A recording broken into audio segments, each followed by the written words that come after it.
Boxing ডেতে ফুটবলের রোমাঞ্চ নিয়ে কিন্তু আবারও হাজির হচ্ছে ইংলিশ প্রিমিয়ার লিগ। অন্য লিগগুলোতে যখন ছোটখাটো একটা বিরতি মিলেছে, ইংলিশ প্রিমিয়ার লিগের ফুটবলারদের সেই বিরতিতে খুব বেশি আসলে আনন্দ করার সুযোগও ছিল না। আমাদের যেমন বিরতি নেই, তেমনি ইংলিশ প্রিমিয়ার লিগও বিরতি নেই। আমাদের সঙ্গে তাদের একটা মিল রয়েছে। সেই জায়গায় বক্সিং ডে প্রিমিয়ার লিগ ধামাকায় আজকে রয়েছে অনেকগুলো ফিক্সচার। তবে তার আগে বক্সিং ডে ফিক্সচারটা দেখবো, তার আগে একটু আমরা পয়েন্ট টেবিলটাই দেখে নিতে পারি। প্রিমিয়ার লিগের পয়েন্ট টেবিলের কে কোথায় শেষ করেছিল, শেষ অবস্থা রয়েছে। প্রিমিয়ার লিগের পয়েন্ট টেবিল বলছে যেই জায়গায় কোনো চমক নেই, সেটা হচ্ছে প্রথম স্থানে লিভারপুল 16 ম্যাচ শেষে 39 পয়েন্ট নিয়ে এখনো টেবিলের শীর্ষে। চেলসি তাদের কাছাকাছি রয়েছে টাইটেল রেসে। আর্সেনাল, নটিংহাম এবং বোর্নমাউথ পয়েন্ট টেবিলের 4 এবং 5 নম্বরে। এই প্রিমিয়ার লিগের সবচেয়ে বড় সারপ্রাইজ প্যাকেজ বলা যেতে পারে। সেগুলো নিয়ে কথা বলবো, তবে অনেকগুলো বড় নাম মিসিং রয়েছে। সেই নামগুলোকে কোথায় খুঁজে পাওয়া যাবে? Double million offer Walton fridge কিনে পেতে পারেন 20 লক্ষ টাকা, রয়েছে কোটি কোটি টাকার নিশ্চিত উপহার। পরের ধাপে আমরা অন্তত একটা নাম খুঁজে পাবো। পয়েন্ট টেবিলের পরের 5টা দলের পজিশন যখন আপনি দেখবেন, তখন দেখতে পারবেন ম্যানচেস্টার সিটি 17 ম্যাচে 27 পয়েন্ট নিয়ে 7 নম্বরে রয়েছে। যারা ম্যানচেস্টার ইউনাইটেডকে খুঁজতে চান তাদের যেতে হবে পরের কার্ডটায়, অর্থাৎ ম্যানচেস্টার ইউনাইটেড রয়েছে 13 নম্বর জায়গায়। এ তো গেল হচ্ছে প্রিমিয়ার লিগ শুরু হওয়ার পর একটানা যেই ম্যাচগুলো হলো সেই পর্যন্ত হিসেব নিকেশ। বক্সিং ডেতে অনেক সময় কিন্তু হচ্ছে ফর্মে ফেরে দলগুলো। আমরা ম্যানচেস্টার সিটির কথা বলতে পারি, তারা হচ্ছে বক্সিং ডেতে তারা আসলে 2002 এর পর থেকে তারা কখনো হারে নাই। এবার মনে হয় ম্যানচেস্টার সিটির কাছে তেমন একটা জায়গা তৈরি করতে হবে, এছাড়া তো আসলে কোনো উপায় নেই। তবে বক্সিং ডের হিসেবে লিভারপুল তারা তো আসলে টপে রয়েছে। লাস্ট 2 সিজন আমরা দেখেছি বক্সিং ডের আগ পর্যন্ত, অর্থাৎ ব্রেকের আগ পর্যন্ত আর্সেনাল টপে ছিল, কিন্তু তারা 2বারেই সেকেন্ড হয়েছে। এই ধরনের সিচুয়েশন আসলে আমাদের জন্য কি মনে হয় যে প্রিমিয়ার লিগে বক্সিং ডেতে টেবিলের শীর্ষে থাকা মানেই যে আপনি সিজন শেষে চ্যাম্পিয়ন হয়ে যাবেন, সেটার কোনো গ্যারান্টি নাই। মানে খুবই 50-50 একটা ভ্যারিয়েন্স আছে। এরকম দেখা গেছে যে 32 বছর তো হচ্ছে যে প্রিমিয়ার লিগ হচ্ছে, 32 বছরের মধ্যে খুবই হাফ 50-50। আপনি 16টা টিম যারা হচ্ছে প্রিমিয়ার লিগের শীর্ষে ছিল বক্সিং ডেতে, তারা শেষ পর্যন্ত যে চ্যাম্পিয়ন হয়েছে শেষে। কিন্তু আবার ঠিক 16টা টিম যে লাস্টে তারা হচ্ছে প্রিমিয়ার লিগের শীর্ষে ছিল, তারা কিন্তু চ্যাম্পিয়ন হতে পারেনি বক্সিং ডের পর। কিন্তু এর মধ্যে যখন আপনি লিভারপুলের নামটা দেখবেন, লিভারপুল কিন্তু এরকম সিচুয়েশনে 7 বার ছিল, ইকুয়াল টু ম্যানচেস্টার ইউনাইটেড। কিন্তু শুধুমাত্র একবার তারা চ্যাম্পিয়ন হতে পেরেছিল, সেই 2019-20 সিজনে। সো এটা লিভারপুলের জন্য খুব কমন একটা সিচুয়েশন যে তারা প্রিমিয়ার লিগের এই বক্সিং ডের সময় ক্রিসমাসের পর ব্রেকে দুর্দান্ত ফর্ম নিয়ে হচ্ছে তারা লিগ টেবিলের শীর্ষে আছে, ব্রেকে গিয়েছে।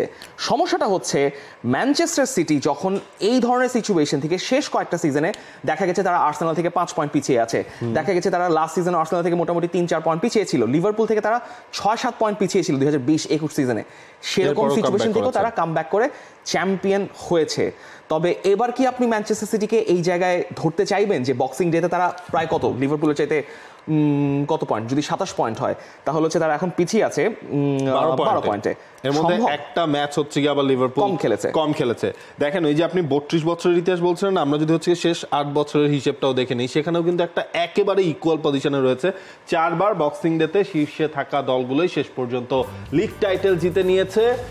যেটা শুরু হয়েছিল চেলসি, চ্যাম্পিয়ন হয়েছিল ম্যানচেস্টার সিটি 17-18 সিজন, তারাও চ্যাম্পিয়ন হয়েছিল। লিভারপুলের কথা আমরা বলছিলাম যে এই 8 বারের মধ্যে মানে এবারেরটা নিয়ে 4 বার লিভারপুল হচ্ছে আপনার বক্সিং ডে শুরু করেছিল তারা শীর্ষে থেকে। তবে একবারই তারা কেবলমাত্র শিরোপাটা জিতেছে, বাকি 2 বার অর্থাৎ 18-19 এবং হচ্ছে আপনার 20-21 এই 2 বারে কিন্তু লিভারপুলকে পিছিয়ে পড়তে হয়েছে। দেখেন পুরো বিষয়টা হচ্ছে যে কি বলে চ্যাম্পিয়ন্স লিগ বারবার চলে আসছে, চ্যাম্পিয়ন্স যেহেতু প্রথমে, তো এই যে 18-19, 19-20 এবং 20-21 এই সময়ে লিভারপুল ক্লপের অধীনে সবচেয়ে ইন্টেন্স ফুটবলটা খেলেছে। এর মধ্যে তাদের চ্যাম্পিয়ন্স লিগ ফাইনালেও তারা রিচ করেছিল, চ্যাম্পিয়ন্স লিগ ফাইনালও জিতেছে। কিন্তু সমস্যাটা হচ্ছে যখন আপনি অনেক বেশি ইন্টেন্সলি খেলতে থাকবেন এরকম, তখন আপনার ড্রপ অফ করার অনেক সম্ভাবনা থাকে। সেই ড্রপ অফটা বা ধরেন বার্সেলোনার হানিমুন পিরিয়ড শেষ হয়ে গেছে, লিভারপুলের হানিমুন পিরিয়ড কবে শেষ হবে সেটা নিয়ে কিন্তু একটা জল্পনা কল্পনা আছে, কিন্তু সোফার মনে হচ্ছে যে এখনো সেই সময়টা আসে নাই। সেটা আসবে কি না সেটা আসলে বোঝা যাবে যে তারা বছরটা শেষ করুক, ঠিক আছে, তারপর আপনার চ্যাম্পিয়ন্স লিগের একটা টানা ফিক্সচার আছে, আপনার এফএ কাপের ফিক্সচার আছে, আপনার ক্যারাবাও কাপের 2টা সেমিফাইনালে লেগ আছে, অর্থাৎ একটার পর একটা ম্যাচ চলতেই থাকবে।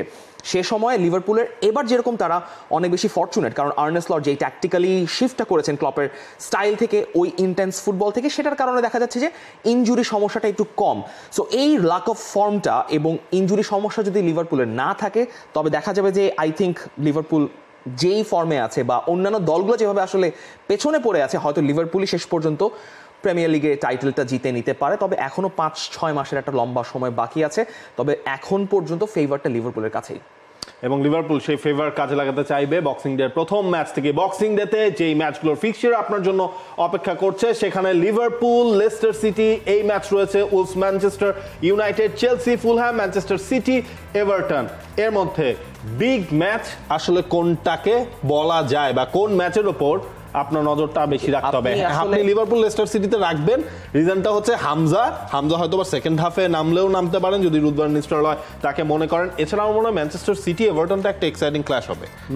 আপনি বলছেন এক্সাইটিং ক্ল্যাশ হবে, আমি তো দেখছি যে ম্যানচেস্টার সিটি যারা এখন ঠিকমতো গোল করতে পারে না, আরেকজন এভারটন যারা সবচেয়ে বেশি ক্লিন শিট রেখেছে এখন পর্যন্ত প্রিমিয়ার লিগে, তাদের এগেইনস্টে ম্যাচটা বেশ কঠিন হবে। পেপ গার্দিওলা খাওয়া দাওয়া করেন না, এভারটনের সঙ্গে ম্যাচ খেলতে গিয়ে যে তিনি কীরকম একটা অবস্থায় পড়বেন বলাটা বেশ মুশকিল। তবে বক্সিং ডেতে অনেকগুলো এক্সাইটিং ফিক্সচার রয়েছে আপনাদের দেখার জন্য। আপনারা বলতে পারেন যে কোন বক্সিং ডের ফিক্সচারটা আপনারা অনেক বেশি এক্সাইটেড। বাংলাদেশ প্রিমিয়ার লিগ 2025, 7টি দলের জমজমাট লড়াইয়ে মাতবে পুরো দেশ। দেখতে চোখ রাখুন টি স্পোর্টস নেটওয়ার্কে।